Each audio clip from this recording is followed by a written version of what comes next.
जय माता दी मित्रों, हमारे YouTube चैनल में आपका हार्दिक स्वागत है।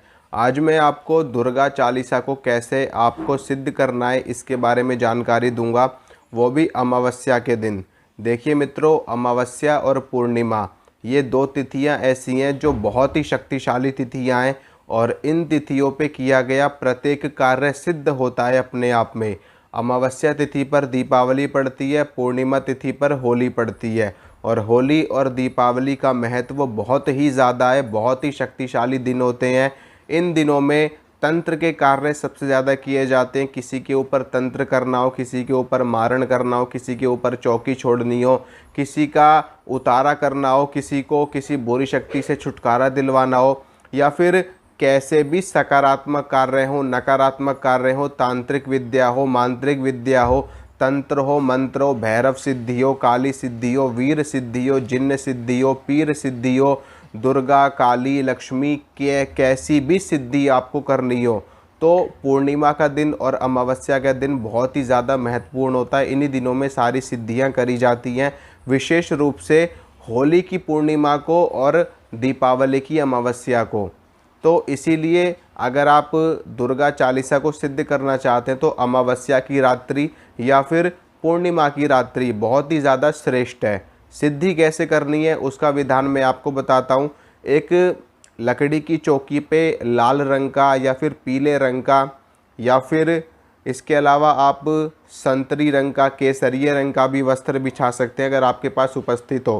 काले रंग का छोड़ करके, काले रंग को छोड़ करके आप किसी भी रंग का वस्त्र चौकी के ऊपर बिछा सकते हो। लकड़ी का बाजोट हो, लकड़ी की जो चौकी होती है आपके घर में होगी भी, उसके ऊपर वस्त्र बिछाइए, उसको मौली से बांध दीजिए।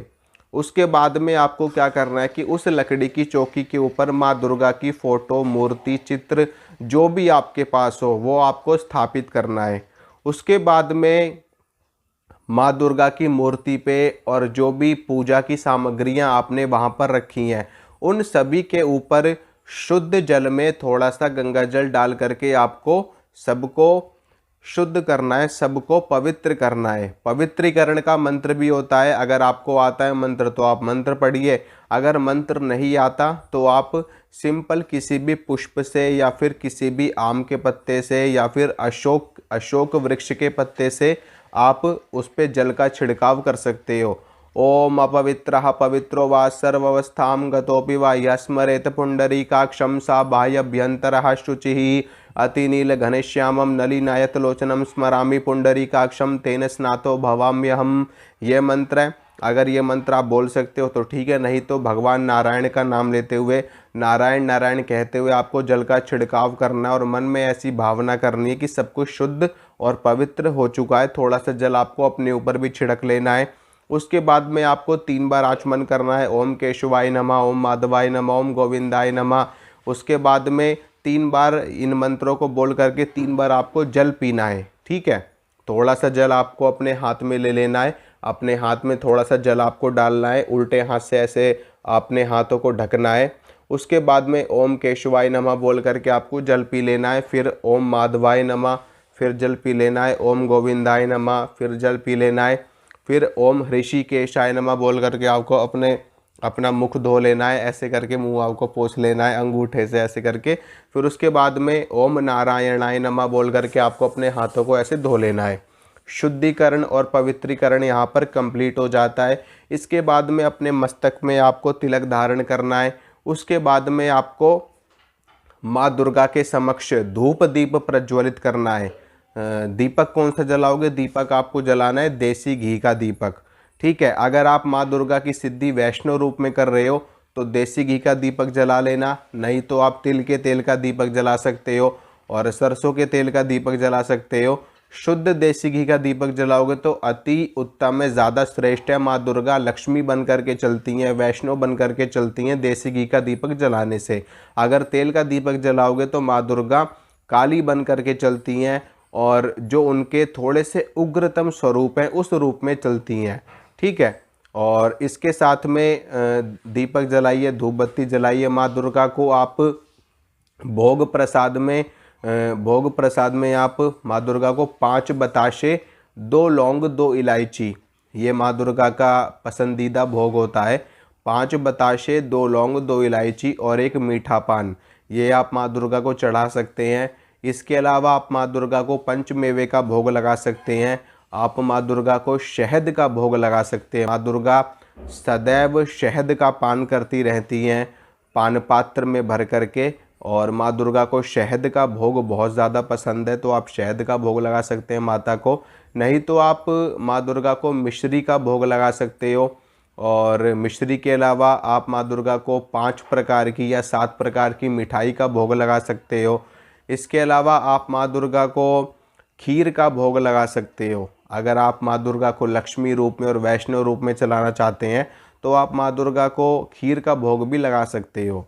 तो जैसा आपका सामर्थ्य है, जितनी आपकी श्रद्धा है, जितनी आपकी भक्ति है, जैसा आप माँ के प्रति कर सकते हैं, आपको वैसा करना है। ठीक है। भोग प्रसाद चढ़ाने के बाद में सबसे पहले भगवान गणेश को प्रणाम करना है।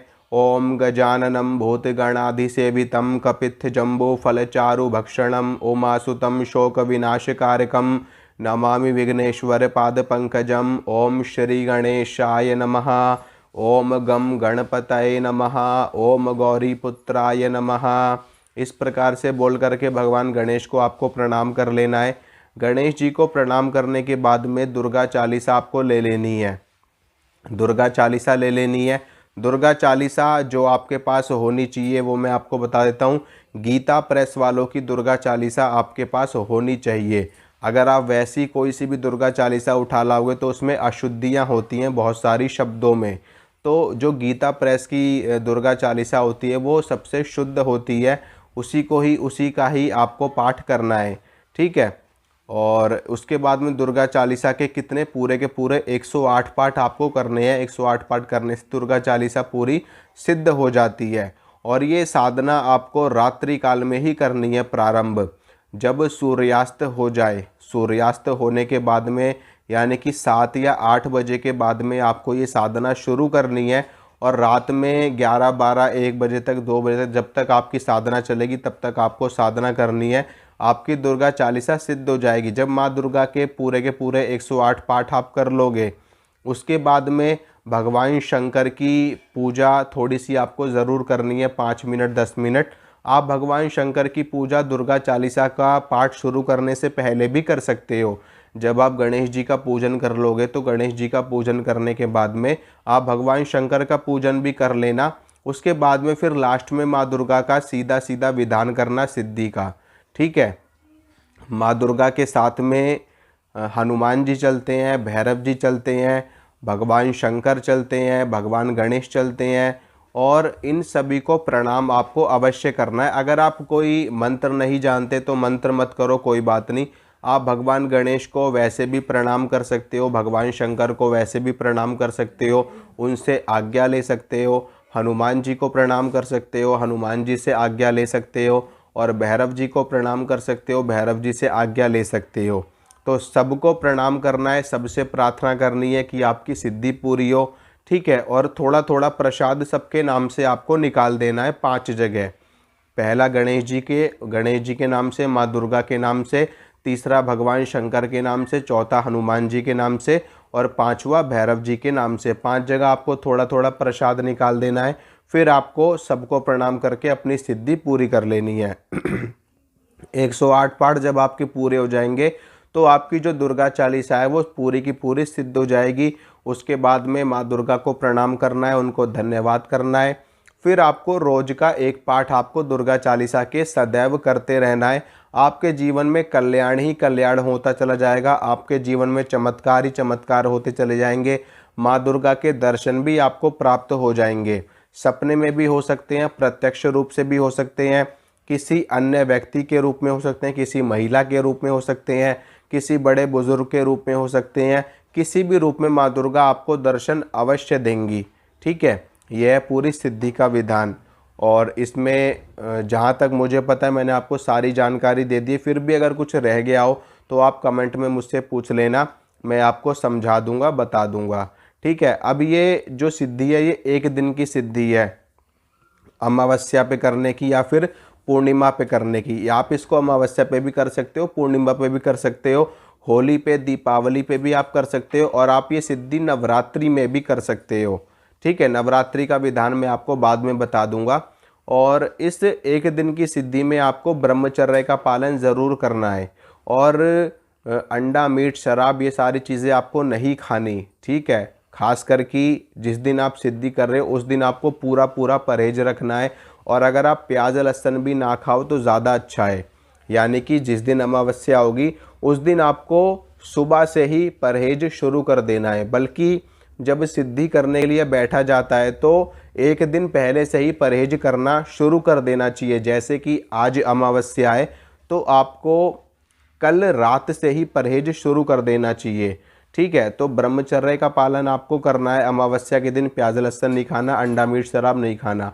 रात में आपको स्नान करके शुद्ध वस्त्र धारण करके आसन पर बैठ करके अपनी सिद्धि चालू कर देनी है। ठीक है मित्रों, और इसमें ये सारी चीज़ों का आपको ज़रूर ध्यान रखना है कि कोई चीज़ छूट ना जाए। ठीक है, जो प्रक्रिया है, जो प्रोसेस है, वो आपको पूरा का पूरा करना है और उसके बाद में आपकी सिद्धि अवश्य पूरी हो जाएगी। ठीक है, उसके बाद में आप जो भी माँ दुर्गा से अरदास लगाओगे, किसी भी कार्य के लिए, कोई आपका विशेष कार्य हो, पहली बात तो आपको अरदास लगाने की आवश्यकता नहीं पड़ेगी। बस खाली माँ दुर्गा से आपको प्रार्थना कर लेनी है कि माँ भगवती हमारा ये कार्य हमारा हो जाए। आपके कहने से पहले ही आपका कार्य सिद्ध हो जाएगा। ठीक है, देखिए हर कार्य के सिद्ध होने के लिए एक उचित समय होता है, तो उस उचित समय का आपको इंतज़ार करना है। आपका वो कार्य अवश्य सफल होगा। बस खाली माँ से प्रार्थना आपको करनी है। तो आशा करता हूँ मित्रों, जो जानकारी मैंने आपको दी है आपको समझ में आई होगी, आपको अच्छी लगी होगी। इसी तरह की जानकारी और सिद्धियाँ, मंत्र, तंत्र मैं आपको बताता रहूँगा। और अगर मेरे द्वारा दी गई जानकारी आपको अच्छी लगती है, आपको पसंद आती है, तो वीडियो को लाइक करना, वीडियो को शेयर करना, चैनल को सब्सक्राइब करना। मिलूँगा आपसे अगली वीडियो में। जय माता रानी की।